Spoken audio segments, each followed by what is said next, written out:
દમણમાં વર્ષ 2011ના બહુચર્ચિત કેસમાં કોર્ટનો મહત્વપૂર્ણ ચુકાદો અને ઉચ્ચ અદાલતમાં અપીલની પ્રબળ શક્યતાઓ. દમણમાં વર્ષ 2011 દરમિયાન સરકારી અધિકારીની ફરજમાં કથિત રીતે અવરોધ ઊભો કરવાના વર્તમાન સાંસદ અને માજી જિલ્લા પંચાયત પ્રમુખના એક જૂના કેસમાં દમણ કોર્ટે પોતાનો મહત્વપૂર્ણ ચુકાદો આપ્યો છે. પ્રાપ્ત વિગતો અનુસાર 12 માર્ચ 2011ના રોજ મોટી દમણના સ્પોર્ટ્સ ક્લબના ફૂટબોલ ગ્રાઉન્ડ ખાતે એક્સાઇઝ સબ ઇન્સ્પેક્ટરની શારીરિક પરીક્ષા ચાલી રહી હતી ત્યારે સર્જાયેલા ઘટનાક્રમ બાદ પોલીસની સૂચનાઓની અવગણના અને ફરજ પરના પોલીસ કર્મચારીઓ સાથે ધક્કામુક્કી થવા બાબતે એડિશનલ એસપી જગમોહન દાસ સિંહ દ્વારા વર્તમાન સાંસદ અને માજી જિલ્લા પંચાયત પ્રમુખ સામે ફરિયાદ નોંધાવવામાં આવી હતી. આ ફરિયાદમાં એવો પણ ઉલ્લેખ કરાયો હતો કે પરીક્ષા સમિતિ સમક્ષ હોબાળો કરી એક ઉમેદવારની ભલામણ કરવાનો પ્રયાસ થયો હતો. આ બનાવ અંગે દમણ પોલીસે વિવિધ કલમો હેઠળ ગુનો નોંધ્યો હતો, જેની લાંબી કાનૂની પ્રક્રિયા બાદ કોર્ટે બંનેને કલમ 186 અને 353 હેઠળ દોષિત ઠેરવ્યા છે, જ્યારે સંતોષકારક પુરાવાના અભાવે કલમ 332, 452 અને 504 હેઠળ નિર્દોષ જાહેર કરી મોટી રાહત પણ આપી છે. કોર્ટે કાયદાકીય પ્રક્રિયાના ભાગરૂપે જામીન બોન્ડ રજૂ કરવાનો આદેશ આપ્યો છે અને કેસમાં જપ્ત કરાયેલ વિડીયો કેસેટ આબકારી વિભાગને પરત સોંપવા તેમજ ચુકાદાની પ્રમાણિત નકલ વિનામૂલ્યે પૂરી પાડવા નિર્દેશ કર્યો છે. 15 વર્ષ જૂના આ કેસના ચુકાદા બાદ પ્રદેશના રાજકીય માહોલમાં ભારે ચર્ચા જાગી છે. હવે સૌની નજર એ વાત પર ટકેલી છે કે સાંસદ ઉમેશ પટેલ આ કાનૂની નિર્ણય સામે આગળની ઉચ્ચ અદાલતમાં અપીલ કરે છે કે કેમ.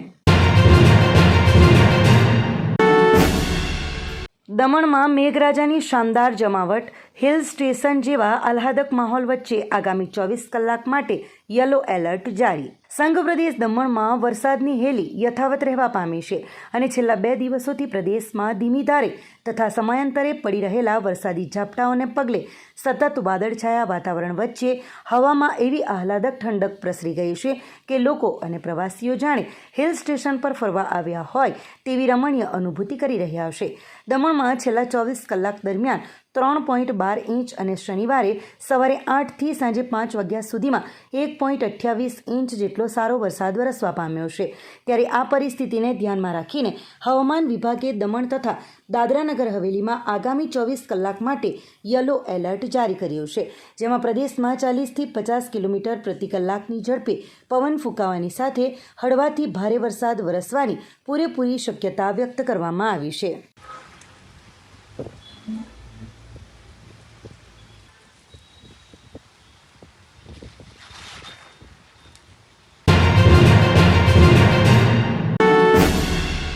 પારડીમાં પવન ફૂંકાતા મકાનના 7થી 8 પતરા ધસી પડ્યા. મહિલાનો આબાદ બચાવ. પારડી પંથકમાં હવામાન વિભાગની આગાહી મુજબ કાળા ડિબાંગ વાદળો અને પવનના સુસવાટા વચ્ચે કોલેજ રોડ પર રહેતા ચંપાબેન અર્જુનભાઈ પટેલ સાંજના 7 વાગ્યાના સુમારે ઘરમાં દીવાબત્તી કરી રહ્યા હતા.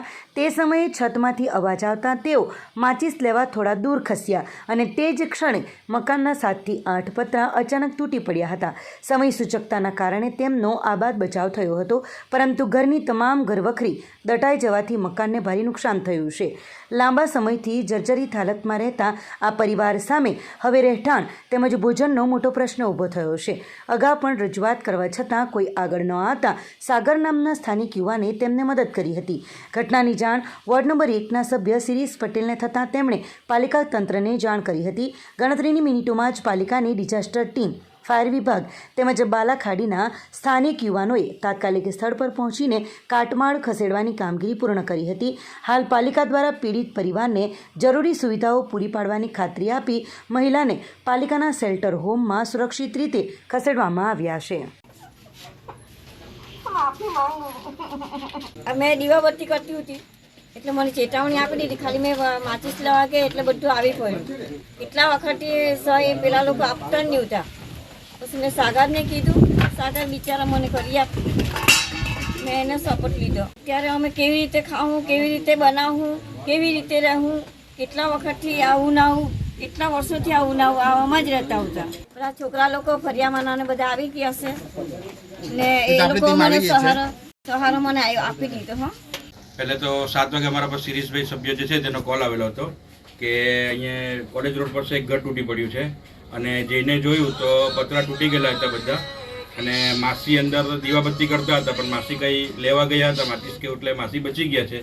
અને ટોટલ એક રૂમના 7 થી 8 પતરા તૂટી ગયા છે. અને તમામ નગરપાલિકાના સભ્યો અને અહીંયાના કોર્પોરેટર અને બાલાકડીના બધા છોકરા આવીને હેલ્પમાં લાગ્યા છે. હાલ હમણાં માસી લોકોનું ટોટલ જ એક ઘર સાફ થઈ ગયું છે. હવે માસી લોકોને રહેવાની સુવિધા નગરપાલિકા કરશે. વલસાડમાં ઔરંગા નદીના પૂરમાં ફસાયેલા 3 યુવકોનું રાતના અંધારામાં દિલધડક રેસ્ક્યુ. વલસાડ જિલ્લામાં અતિભારે વરસાદને કારણે ઔરંગા નદીના જળસ્તરમાં અચાનક ભારે વધારો થતાં બંદર રોડ સ્થિત પુલ પર પાણીનો પ્રવાહ જોવા ગયેલા 3 યુવકો પૂર વચ્ચે ફસાઈ ગયા હતા. રાત્રિના અંધારામાં બનેલી આ ઘટનાની જાણ થતાં જ જિલ્લા વહીવટી તંત્રના માર્ગદર્શન હેઠળ વલસાડ નગરપાલિકાની ફાયરની ટીમ તાત્કાલિક ઘટના સ્થળે પહોંચી ગઈ હતી. અંધારી રાત્રિ અને પાણીના તેજ પ્રવાહ વચ્ચે ફાયરની ટીમે સ્થાનિક લોકોની મદદથી જોખમ ખેડીને ત્વરિત રેસ્ક્યુ ઓપરેશન હાથ ધર્યું હતું. જવાનોની સમયસર અને સાહસિક કામગીરીને પરિણામે 3 યુવકોને નદીના ધસમસતા પ્રવાહમાંથી સુરક્ષિત રીતે બહાર કાઢવામાં આવ્યા હતા. સદનસીબે આ ઘટનામાં કોઈ જાનહાનિ થઈ નથી અને તંત્રની તાત્કાલિક કાર્યવાહીથી 3 યુવકોનો જીવ બચી ગયો હશે. આજરોજ વલસાડ જિલ્લામાં અતિ ભારે વરસાદના લીધે ઔરંગા નદીમાં ખૂબ જ પાણી હતા.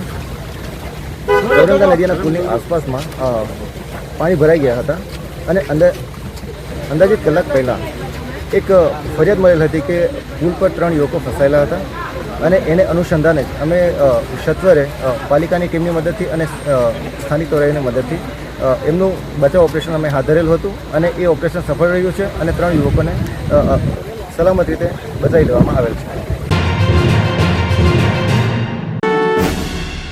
વલસાડના ભાગડાવાડા ગુજરાત હાઉસિંગ બોર્ડમાં બ્લોક નંબર 2નો પાછળનો ભાગ ધરાશાયી, રહીશોની ઉગ્ર રીડેવલપમેન્ટ માંગ. વલસાડના ભાગડાવાડા ગામે આવેલા જૂના LIG ગુજરાત હાઉસિંગ બોર્ડમાં કુલ 40 બ્લોક અને 600 ફ્લેટ આવેલા છે, જ્યાં લાંબા સમયથી અત્યંત જર્જરિત હાલતમાં રહેલા આ આવાસમાં બ્લોક નંબર 2ની પાછળનો ભાગ અચાનક ધરાશયી થઈ જવાની ગંભીર ઘટના સામે આવી છે, જેને લઈને ગરીબ અને મધ્યમ વર્ગીય રહેવાસીઓમાં ભારે ભયનો માહોલ છવાઈ ગયો છે.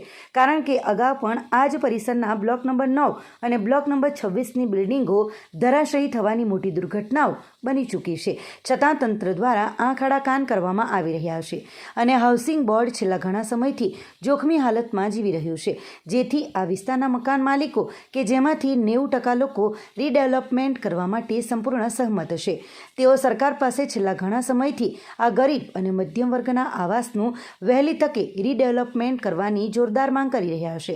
પરંતુ વહીવટી તંત્રની ઉદાસીનતાના કારણે ક્યારે મોટી જાનહાનિ સર્જાઈ જાય તે નક્કી નથી, જેથી સરકારે તાત્કાલિક ધોરણે આ ગંભીર મુદ્દે ધ્યાન આપીને રીડેવલપમેન્ટની પ્રક્રિયા હાથ ધરવી જોઈએ. નમસ્તે. આજે રોજ ભાગડાવાડા ગામે જૂનું ગુજરાત હાઉસિંગ બોર્ડ આવેલું છે. તે ગુજરાત હાઉસિંગ બોર્ડમાં 1 થી 40 બ્લોક છે.